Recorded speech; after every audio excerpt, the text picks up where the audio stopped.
بسم الله الرحمن الرحيم ومن يرغب عن ملة إبراهيم إلا من سفح نفسه ولقد اصطفيناه في الدنيا وإنه في الآخرة لمن الصالحين إذ قال له ربه أسلم قال أسلمت لرب العالمين ووصى بها إبراهيم بنيه ويعقوب يا بني إن الله اصطفى لكم الدين فلا تموتن إلا وأنتم مسلمون صدق الله العلي العظيم. ആദരണീയരായ സത്യവിശ്വാസിനികളെ, സർവാധിനാഥനായ അല്ലാഹു സുബ്ഹാനഹു വ തആലയെ സൂക്ഷിച്ച് ജീവിതത്തിന്റെ എല്ലാ സന്ദർഭങ്ങളും തഖ്വയോടുകൂടി ക്രമീകരിക്കണമെന്ന് എന്നോടെന്ന പോലെ നിങ്ങൾ ഓരോരുത്തരോടും വസിയത്ത് ചെയ്യുന്നു, ഉപദേശിക്കുന്നു. സർവാധിനാഥനായ കരുണാവാരിധിയായ തമ്പുരാൻ അവന്റെ സ്നേഹവും പൊരുത്തവും നേടിയെടുത്ത് ഇരുലോകത്തും വിജയിക്കാൻ കഴിയുന്ന ആളുകളിൽ നമ്മെ എല്ലാവരെയും ഉൾപ്പെടുത്തി അനുഗ്രഹിക്കുമാറാകട്ടെ. കഴിഞ്ഞ ഖുതുബയിൽ ലോകത്തിന്റെ വിവിധ കോണുകളിൽ നിന്ന് പരിശുദ്ധ ഹജ്ജ് കർമ്മം ലക്ഷ്യം വെച്ച് യാത്ര തിരിച്ചുകൊണ്ടിരിക്കുന്ന അള്ളാഹുവിന്റെ അതിഥികൾ, ഹജ്ജ് കാലം മുന്നിൽ വെച്ചുകൊണ്ടുള്ള ചില ഓർമ്മപ്പെടുത്തലുകളാണ് സഹോദരങ്ങളുടെ മുമ്പിൽ സൂചിപ്പിച്ചത്.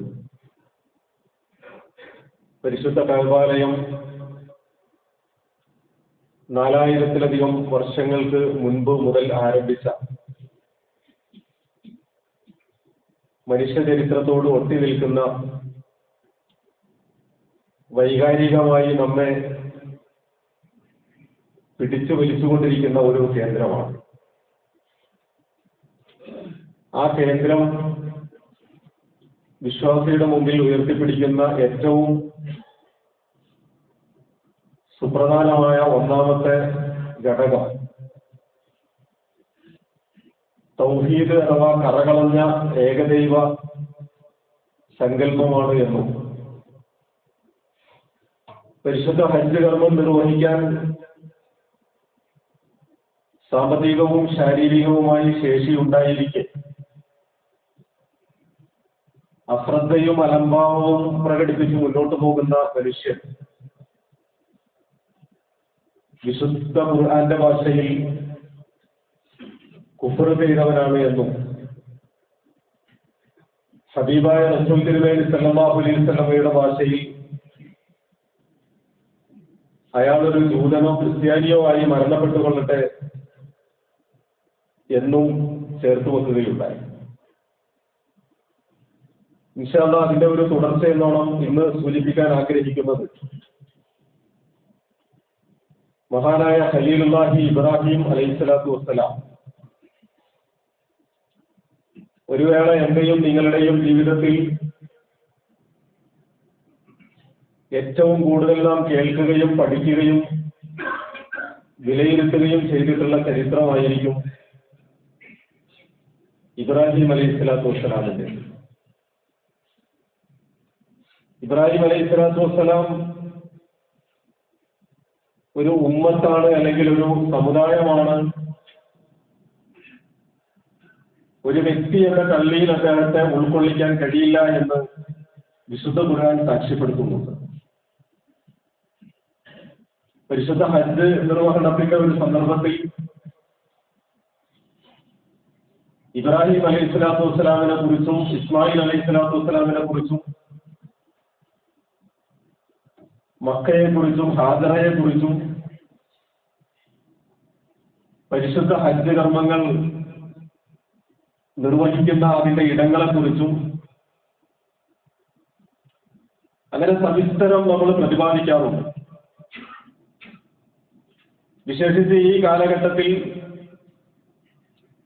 ഇബ്രാഹിം അലൈഹിസ്സലാത്തു വസ്സലാമിനെ കുറെ കൂടി നമ്മളിലേക്ക് ചേർത്ത് വെച്ചുകൊണ്ട് പഠിക്കണമെന്നാണ് ആദ്യമായി എൻ്റെ പ്രിയമുള്ള സഹോദരങ്ങളോട് സൂചിപ്പിക്കാനുള്ളത്. കാരണം നമ്മൾ സംസാരിക്കുന്നത് ഏതെങ്കിലും ഒരു പുതിയ കാലഘട്ടത്തിലെ മനുഷ്യനെ കുറിച്ചല്ല. 4000 വർഷങ്ങൾക്ക് മുൻപ് നമ്മുടെയൊക്കെ സങ്കല്പങ്ങളുടെയും എത്രയോ അപ്പുറം നിൽക്കുന്ന, നമ്മളിന്ന് കാണുന്നത് പോലെയുള്ള ഇലക്ട്രിക് വാഹനങ്ങളില്ലാത്ത, മോട്ടോർ വാഹനങ്ങളില്ലാത്ത, നമ്മളിന്ന് കാണുന്നത് പോലെയുള്ള കറണ്ട് സംവിധാനങ്ങളില്ലാത്ത, നമ്മൾ ജീവിച്ചുകൊണ്ടിരിക്കുന്നത് പോലെയുള്ള വീടുകളും മറ്റ് സാമൂഹ്യ സംവിധാനങ്ങളും സങ്കേതങ്ങളും ഇല്ലാത്ത, നമ്മൾ ധരിക്കുന്നത് പോലെ വൈവിധ്യമാർന്ന വസ്ത്രങ്ങളില്ലാത്ത, നമ്മൾ കഴിക്കുന്നത് പോലെ വൈവിധ്യമാർന്ന ഭക്ഷണ വിഭവങ്ങളില്ലാത്ത, രാഷ്ട്രത്തിന്റെയും സമൂഹത്തിന്റെയും ഒക്കെ അതിർവരമ്പുകൾ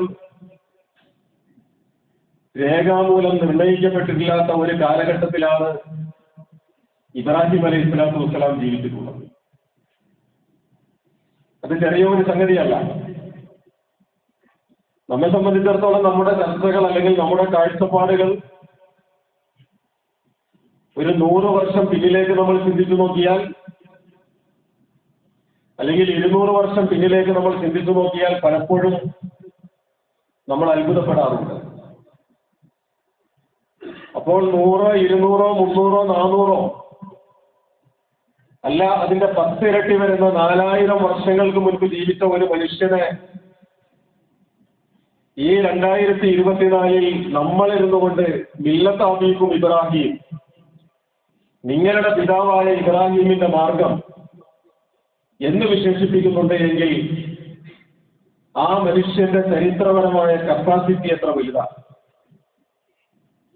ആ മനുഷ്യൻ അല്ലാഹു സുബ്ഹാനഹു വ തആലയുടെ മാർഗത്തിൽ അള്ളാഹു ഏൽപ്പിച്ച ഉത്തരവാദിത്വത്തിന് വേണ്ടി ആ കാലഘട്ടത്തിൽ അദ്ദേഹം എടുത്തിട്ടുള്ള റിസ്ക്കും അദ്ദേഹം നടത്തിയ പ്രയത്നത്തിന്റെയും ഗാംഭീര്യം എത്ര വലുതാണ് എന്ന് നമ്മളൊന്ന് ചിന്തിച്ചു നോക്കണം. അതാണ് ഞാൻ പറഞ്ഞത്, പുതിയ കാലഘട്ടത്തിലെ ഒരു മനുഷ്യനെ കുറിച്ചല്ല നമ്മൾ ചർച്ച ചെയ്യുന്നത്. എത്രയോ നൂറ്റാണ്ടുകൾക്ക് മുൻപ് നമ്മുടെയൊക്കെ സങ്കല്പങ്ങൾക്കും ഭാവനകൾക്കും അപ്പുറത്തേക്ക് കടന്നു ചെല്ലുന്ന ഒരു വിശാലമായ കാലഘട്ടത്തെ കുറിച്ചിട്ടാണ് നമുക്ക് പറയാനുള്ളത്. അവിടെ ഖലീലുല്ലാഹി ഇബ്രാഹിം അലൈഹി സ്വലാത്തു വസ്സലാം ഏകനായ അല്ലാഹുവിന് വേണ്ടി എഴുന്നേറ്റ് നിൽക്കുമ്പോൾ മറുഭാഗത്ത് ഒരു തൗഹീദിന്റെ വിരുദ്ധ ചേരി എന്ന് പറയാവുന്ന ജാഹിലിയത്തുണ്ട്. എന്നല്ല, ജാഹിലിയത്ത് എല്ലാ കാലഘട്ടത്തിലും ഇസ്ലാമിന്റെ പ്രതിസ്ഥാനത്ത് അല്ലെങ്കിൽ ഇസ്ലാമിന്റെ മറുഭാഗത്ത് ഉയർന്നു നിൽക്കുകയും ഇസ്ലാമിനെ ഈ ഭൂമുഖത്ത് നിന്ന് ഇല്ലാതാക്കണമെന്ന് ആഗ്രഹിക്കുകയും ചെയ്യുന്ന ഒരു ശക്തിയാണ്. അല്ലെങ്കിൽ അത്തരത്തിലുള്ള എല്ലാ ശക്തികളെയും ചേർത്ത് വിളിക്കാവുന്ന ഒരൊറ്റ പദപ്രയോഗമാണ് ജാഹിലിയത്ത് എന്ന് വേണമെങ്കിൽ നമുക്ക് വിലയിരുത്താം. അഥവാ ഞാൻ സൂചിപ്പിച്ചു വന്നത്, അങ്ങനെ ഒരു അതിശക്തമായ ജാഹിലിയത്തിന്റെ കാലഘട്ടത്തിൽ ആ ജാഹിലിയത്തിന് നേതൃത്വം നൽകിയിരുന്ന നമ്രൂദ് എന്ന് പറയുന്ന ദൈവത്തിന്റെ പ്രതിപുരുഷനാണ് താൻ എന്ന് വിശ്വസിക്കുന്ന രാജകീയമായ അധികാരത്തിന്റെ പിൻബലം ഉണ്ടായിരുന്ന മനുഷ്യൻ.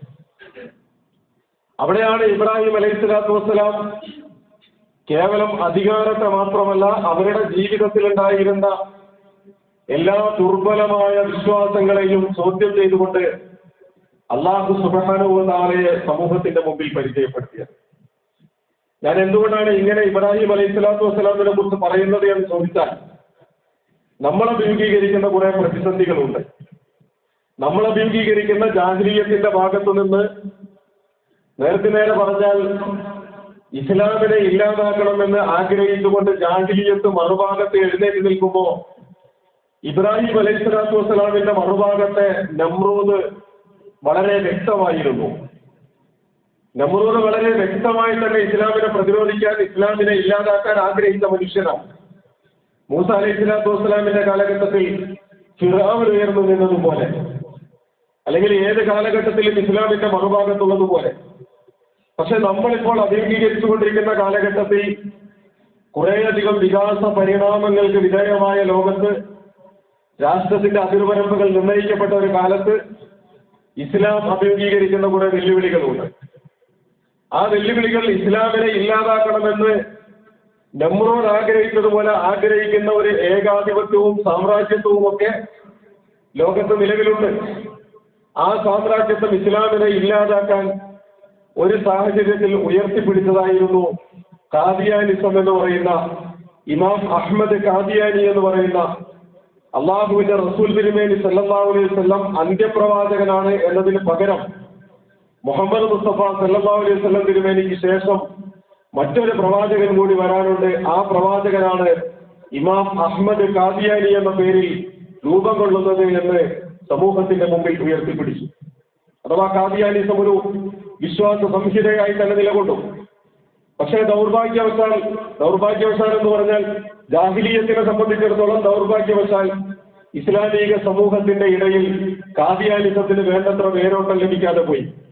ഖാദിയാനിസത്തിന് വേണ്ടത്ര പിന്തുണയ്ക്കാൻ ആളുകളെ കിട്ടാതെ, അതിനെ ഏറ്റുപിടിക്കാൻ ആളുകളില്ലാതെ, വക്താക്കളില്ലാതെ ഒരു പരിമിതമായ വൃന്ദത്തിനുള്ളിൽ അത് ഒതുങ്ങേണ്ടി വന്നു. എന്നാലും ലോകത്ത് നിലവിലുണ്ട്.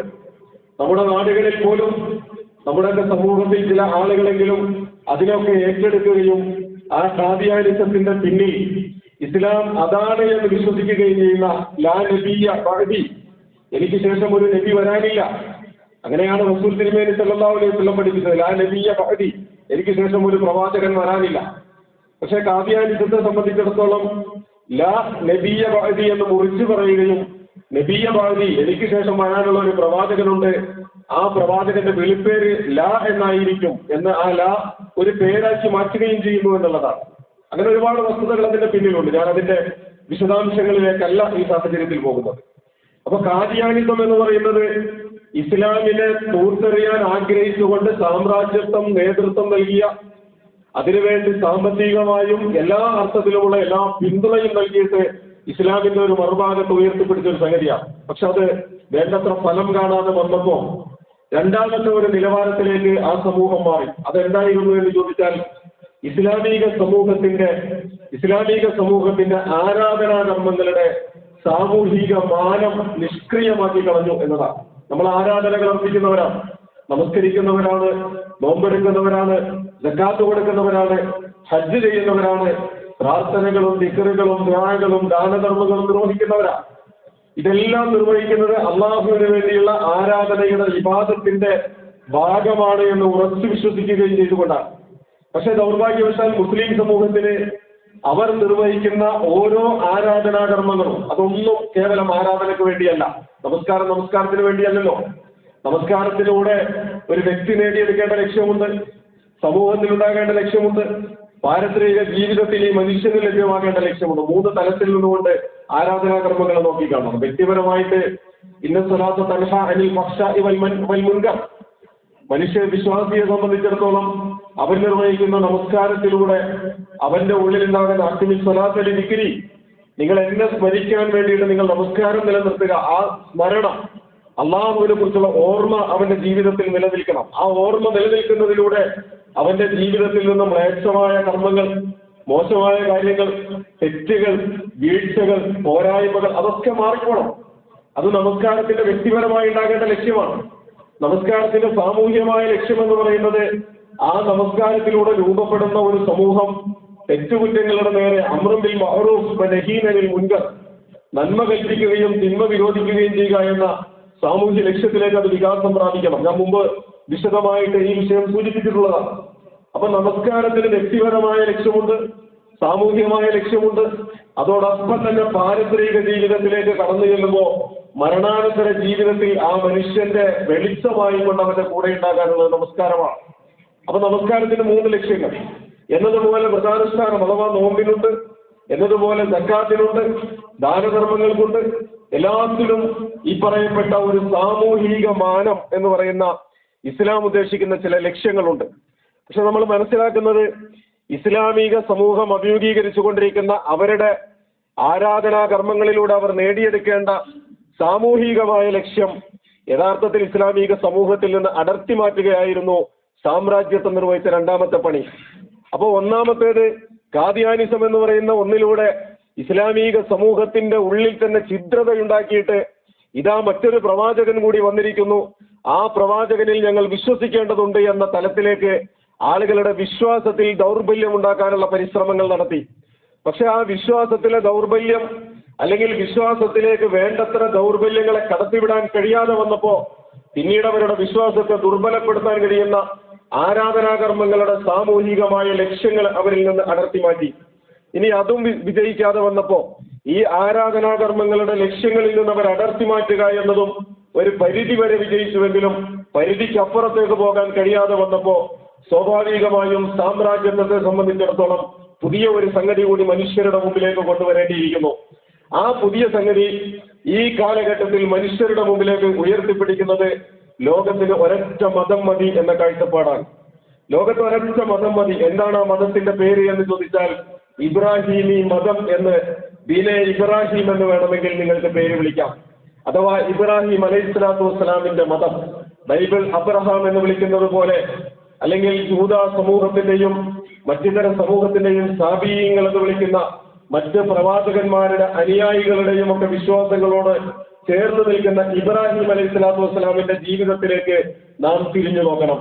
എന്നിട്ട് ലോകത്തിന് ഒരൊറ്റ മതം മതിയെന്നും ആ മതം ഇബ്രാഹിം അലൈഹിസ്സലാത്തു വസ്സലാമിന്റെ മതമായിരിക്കണമെന്നും ഇബ്രാഹിം മതം എന്നത് ഒരു പുതിയ സങ്കല്പമായി കൊണ്ട് ലോകത്തിന്റെ മുമ്പിൽ ഉയർത്തിപ്പിടിക്കുന്നു. അതിന്റെ ഭാഗമാണ് നിങ്ങൾ ഏത് മതത്തിൽ വേണമെങ്കിലും വിശ്വസിച്ചോളൂ, നിങ്ങൾ ഏത് വേദഗ്രന്ഥത്തിൽ വേണമെങ്കിലും വിശ്വസിച്ചോളൂ, നിങ്ങൾ ഏത് നിലപാടുകാരായി കൊണ്ട് വേണമെങ്കിലും വിശ്വസിച്ചോളൂ, നിങ്ങൾ നന്മ ചെയ്താൽ നിങ്ങൾക്ക് വിജയിക്കാൻ കഴിയുമെന്നൊക്കെ പറഞ്ഞുകൊണ്ട് സർവ്വവേദ സത്യവാദവും സർവമത സത്യവാദവും ഒക്കെ ഒളിച്ചു കടത്താനുള്ള പരിശ്രമങ്ങൾ നടത്തിക്കൊണ്ടിരിക്കുന്നത്.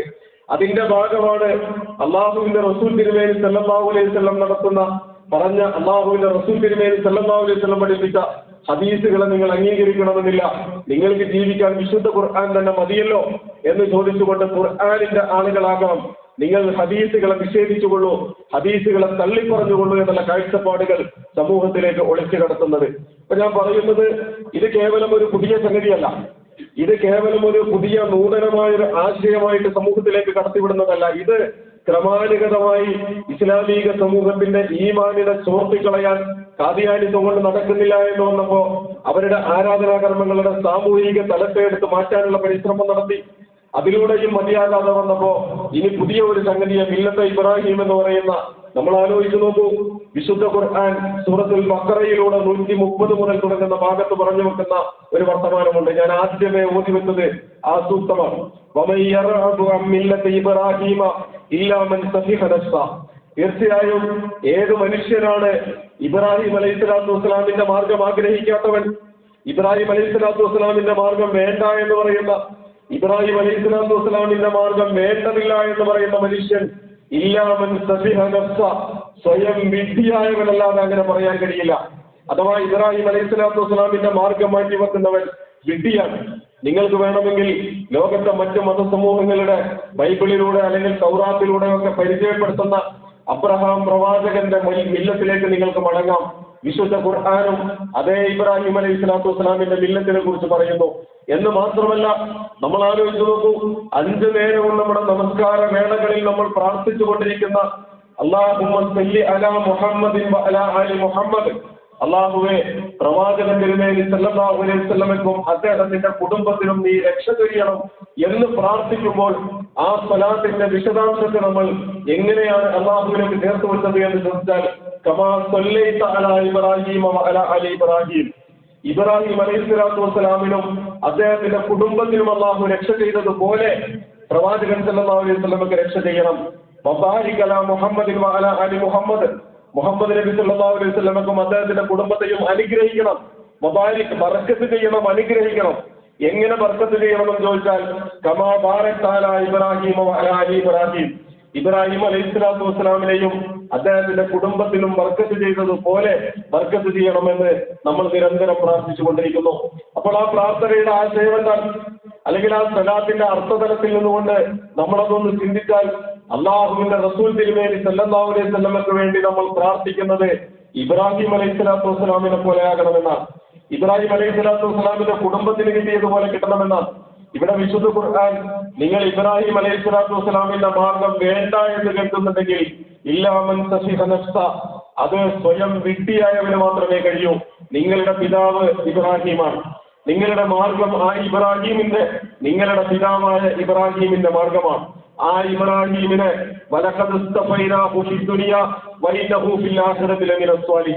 തീർച്ചയായും അല്ലാഹു സുബ്ഹാനഹു വ തആല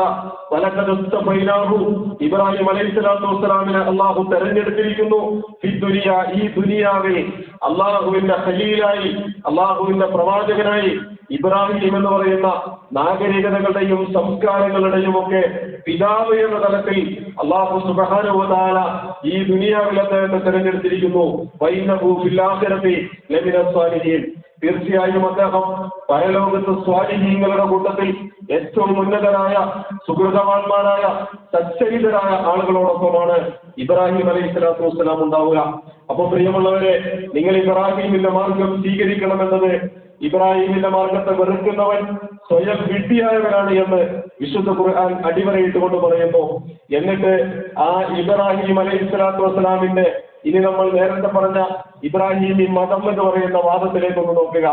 ഈ ഇബ്രാഹിമിന്റെ യോഗ്യത എന്താണ് എന്ന് വിശുദ്ധ ഖുർആൻ പറയുന്നത്, ഇത് ഖാല ലഹു റബ്ബുഹു അസ്ലിം ഖാല അസ്ലംതു ലിറബ്ബിൽ ആലമീൻ. അദ്ദേഹത്തോട് തന്റെ റബ്ബ് പറഞ്ഞ ഒരു സന്ദർഭമുണ്ട്. ഇബ്രാഹിമെ, അസ്ലിം, നീ മുസ്ലിമാകണമെന്ന് പറഞ്ഞ സന്ദർഭത്തിൽ ഖാല അസ്ലംതു ലിറബ്ബിൽ ആലമീൻ, അദ്ദേഹം പറഞ്ഞു, ഞാൻ എന്റെ റബ്ബിന് വേണ്ടിയിട്ട് സർവ്വലോക രക്ഷിതാവായ അള്ളാഹുവിന്റെ മുമ്പിൽ ഞാൻ മുസ്ലിമായിരിക്കുന്നു, ഞാൻ കീഴൊതുങ്ങിയിരിക്കുന്നു എന്ന് അദ്ദേഹം പറയുന്നു. അവിടെ അദ്ദേഹത്തെ കുറിച്ച് യാതൊരു സംശയവുമില്ലാത്ത അല്ലാഹു സുബ്ഹാനഹു വ തആല ഇബ്രാഹിമെ നീ വിശ്വസിക്കണം, ഇബ്രാഹിം നീ പ്രവാചകനാണ്, ഇബ്രാഹിമെ നീ അള്ളാഹുവിന്റെ ദൗത്യം ഏറ്റെടുക്കണം എന്ന് പറയുമ്പോ ഇബ്രാഹിം അലൈഹിസ്സലാത്തു വസ്സലാമിനെ സംബന്ധിച്ചിടത്തോളം സംശയത്തിനുള്ള ഇടയുണ്ടായിരുന്നില്ല. ഏതെങ്കിലും രീതിയിലുള്ള ആശങ്കകൾ കൊണ്ട്, ഏതെങ്കിലും രീതിയിലുള്ള ചെറിയ ചെറിയ സംശയത്തിന്റെ പേരിൽ പിന്മാറിക്കളയാൻ അദ്ദേഹം ആഗ്രഹിച്ചിട്ടില്ല. അദ്ദേഹം ഏറ്റവും ആദ്യത്തെ നിമിഷം തന്നെ അദ്ദേഹം പറഞ്ഞു വെച്ച വർത്തമാനം അസ്ലംതു ലിറബ്ബിൽ ആലമീൻ, ഞാൻ സർവ്വലോക രക്ഷിതാവായിരിക്കുന്നു എന്ന് അദ്ദേഹം പറയുന്നു. അദ്ദേഹം പറയുക മാത്രമല്ല, വിശുദ്ധ ഖുർആൻ ചേർത്ത് വെക്കുന്നു, ഇബ്രാഹിം അലൈഹിസ്സലാത്തു വസ്സലാം തന്റെ സമൂഹത്തോട്, തന്റെ സന്താനങ്ങളോട്, തന്റെ കുടുംബാംഗങ്ങളോട് അദ്ദേഹം നൽകിയ വസിയ്യത്ത് എന്ന് പറയുന്നത് യഅ്ഖൂബ്, അതുപോലെ തന്നെ യഅ്ഖൂബ് അലൈഹിസ്സലാത്തു വസ്സലാം നൽകിയ വസിയ്യത്തും, അഥവാ ഇബ്രാഹിം അലൈഹിസ്സലാത്തു വസ്സലാമും യഅ്ഖൂബ് അലൈഹിസ്സലാത്തു വസ്സലാമും രണ്ട് പിതാക്കന്മാരെ വിശുദ്ധ ഖുർആൻ പരിചയപ്പെടുത്തുന്നു. ഈ യഅ്ഖൂബ് അലൈഹിസ്സലാത്തു വസ്സലാമും രണ്ടുപേരും തന്റെ സന്താനങ്ങളോട് പറഞ്ഞത്, യാ ബനിയ, അല്ലയോ എന്റെ പ്രിയപ്പെട്ട മക്കളെ, ഇന്നല്ലാഹ അസ്തഫാ ലക്കുമുദ്ദീൻ, തീർച്ചയായും അല്ലാഹു സുബ്ഹാനഹു വ തആല നിങ്ങൾക്ക് വേണ്ടി ഈ ദീൻ അല്ലാഹു തിരഞ്ഞെടുത്തിരിക്കുന്നു. അല്ലാഹു സുബ്ഹാനഹു വ തആല അല്ലാഹുവിന്റെ ദീൻ നിങ്ങൾക്ക് വേണ്ടി തിരഞ്ഞെടുത്തിരിക്കുന്നു.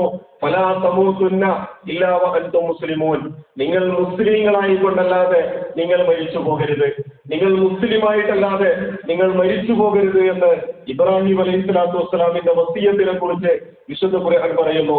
അപ്പൊ പ്രിയമുള്ളവരെ, നമ്മൾ ആലോചിച്ചു നോക്കൂ, ലോകത്തിന്റെ മുമ്പിൽ നിങ്ങൾക്ക് ഒരൊറ്റ മതം മതി, നിങ്ങൾക്ക് ഒരൊറ്റ വിശ്വാസം മതി, നിങ്ങൾക്ക് ഒരൊറ്റ സങ്കല്പം മതി എന്ന് പറയുന്നിടത്ത് ഇബ്രാഹിം ഈ മതമാകാമെന്ന് ലോകത്തോട് പറഞ്ഞുകൊണ്ടിരിക്കുന്ന, സാമ്രാജ്യത്വം നേതൃത്വം കൊടുക്കുന്ന, അതിനുവേണ്ടി ഫണ്ട് മുടക്കിക്കൊണ്ടിരിക്കുന്ന, അതിനുവേണ്ടി പണിയെടുത്തുകൊണ്ടിരിക്കുന്ന ഒരുപാട് ആളുകൾ നമുക്ക് ചുറ്റിലുമുണ്ട്. അവരുടെ വികലമായ വിശ്വാസങ്ങളിൽ, അവരുടെ വികലമായ കാഴ്ചപ്പാടുകളിൽ നമ്മൾ അകപ്പെട്ടു പോകാതിരിക്കണമെങ്കിൽ എന്താണ് ഇബ്രാഹിം അലൈഹിസ്സലാത്തു വസ്സലാം നൽകിയ, ആരാണ് ഇബ്രാഹിം അലൈഹിസ്സലാത്തു വസ്സലാം എന്ന്, എന്താണ് ഇബ്രാഹിം അലൈഹിസ്സലാത്തു വസ്സലാം നൽകിയ വസിയ്യത്ത് എന്നതിനെ കുറിച്ച് നമ്മളൊന്ന് പഠിക്കണം.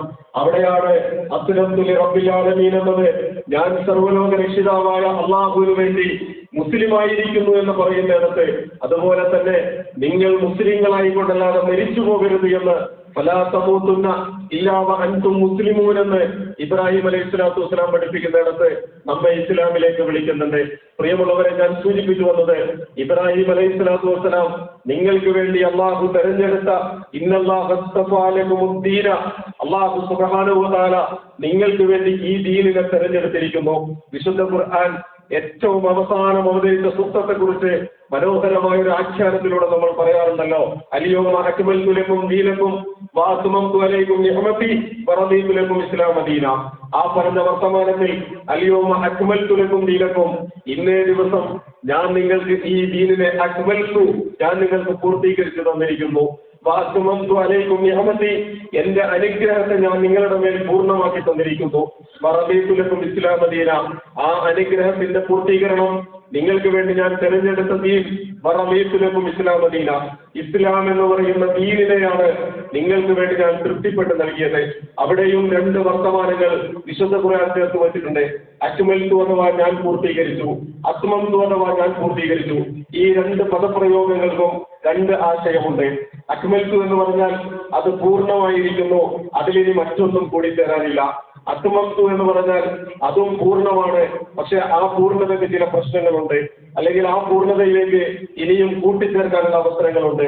നമ്മൾ ആലോചിച്ച് നോക്കൂ, നമ്മുടെ വീടിന്റെ പണി പൂർത്തീകരിക്കപ്പെട്ടു, നമ്മുടെ വീടിന്റെ പണിയെല്ലാം കഴിഞ്ഞു, പെയിന്റിങ് കഴിഞ്ഞു, എല്ലാ പണിയും പൂർത്തിയായി, നമ്മൾ പരതാമസം നടത്തുന്നു എന്ന് കൂട്ടുക. നമ്മൾ ആരെങ്കിലും ചോദിച്ചാൽ നമ്മുടെ വീടിന്റെ പണി പൂർത്തിയായി എന്ന് നമ്മൾ പറയും. 2 മാസം കഴിഞ്ഞ് ഒരു മുറി കൂടി നമ്മൾ എടുക്കാൻ തീരുമാനിക്കുന്നു, അല്ലെങ്കിൽ പുറത്തേക്ക് ഷെഡ് പോലെ ഡ്രസ് വർക്ക് ചെയ്തുകൊണ്ട് നമ്മൾ എടുക്കാൻ തീരുമാനിക്കുന്നു, അതല്ലെങ്കിൽ ഒരു ബാത്റൂം കൂടി എടുക്കാൻ തീരുമാനിക്കുന്നു, അതല്ലെങ്കിൽ ഒരു അടുക്കള അല്പം വിശാലമാക്കാൻ തീരുമാനിക്കുന്നു. നാം നിർമ്മിച്ച, ആദ്യം പൂർത്തീകരിച്ച വീടിന്റെ പൂർണ്ണതയെ ഈ പറയപ്പെട്ടതൊന്നും ബാധിക്കുന്നില്ല എന്നതാണ് അതിന്റെ വസ്തുത. അഥവാ ആദ്യത്തെ പൂർണ്ണതയെ ബാധിക്കാത്ത വിധം അതിന്റെ വിശാലമായ തലങ്ങളിലേക്ക് വികാസം പ്രാപിക്കുക എന്ന് മാത്രമേ അത്മംതു എന്ന് പറയുന്നതിനെ നാം മനസ്സിലാക്കേണ്ടതുള്ളൂ. അപ്പോൾ അല്ലാഹുവിന്റെ ദീൻ അബുൽ ബശർ ആദം അലൈഹിസ്സലാത്തു വസ്സലാം മുതൽ ലോകത്തേക്ക് നിയോഗിക്കപ്പെട്ട വിശുദ്ധ ഖുർആൻ പേരെടുത്ത് പ്രയോഗിച്ച 25 പ്രവാചകന്മാർ ഉൾപ്പെടെയുള്ള പരാമർശിച്ചവരും പരാമർശിക്കാത്തവരുമായ മുഴുവൻ പ്രവാചകന്മാരിലൂടെയും അല്ലാഹു സുബ്ഹാനഹു വ തആല പഠിപ്പിച്ച ദീനുണ്ടല്ലോ, ഇന്നല്ലാഹു അസ്തഫാ ലക്കും ദീന, തീർച്ചയായും അല്ലാഹു സുബ്ഹാനഹു വ തആല നിങ്ങൾക്ക് ഈ ദീൻ തിരഞ്ഞെടുത്തിരിക്കുന്നു. ഏകനായ അല്ലാഹുവിലുള്ള വിശ്വാസത്തിന്റെ ലാ ഇലാഹ ഇല്ലല്ലാഹ് എന്ന് ഉറപ്പിച്ചു പറയുന്ന ആ ലാ ഇലാഹ ഇല്ലല്ലാഹയെ ജീവിതത്തിന്റെ ഓരോ മേഖലയിലേക്കും ഏറ്റെടുക്കാൻ കഴിയുന്ന ഒരു ദീനിനെ അല്ലാഹു സുബ്ഹാനഹു വ തആല നിങ്ങൾക്ക് തിരഞ്ഞെടുത്തിരിക്കുന്നു. ആ ദീനിനെയാണ് നിങ്ങൾക്ക് ഏറ്റെടുക്കുക. അഥവാ മില്ലത്ത് ഇബ്രാഹിം എന്ന് പറയുന്നത്, ഇബ്രാഹിമി മതം എന്ന് പറയുന്നത്, ഇബ്രാഹിം അലൈഹിസ്സലാത്തു വസ്സലാമിന്റെ മാർഗം എന്ന് പറയുന്നത് ഏകദൈവ വിശ്വാസത്തിന്റെ മാർഗമാണ്. ഇബ്രാഹിം അലൈഹിസ്സലാത്തു വസ്സലാമിന്റെ വസിയ്യത്ത് എന്ന് പറയുന്നത് നിങ്ങൾ മുസ്ലിങ്ങളായിക്കൊണ്ടല്ലാതെ മരിച്ചു പോകരുത് എന്ന ഇസ്ലാമിലേക്കുള്ള അവസാന വാക്കുകൊണ്ടാണ് അദ്ദേഹം നമ്മെ അഭിസംബോധന ചെയ്യുന്നത്.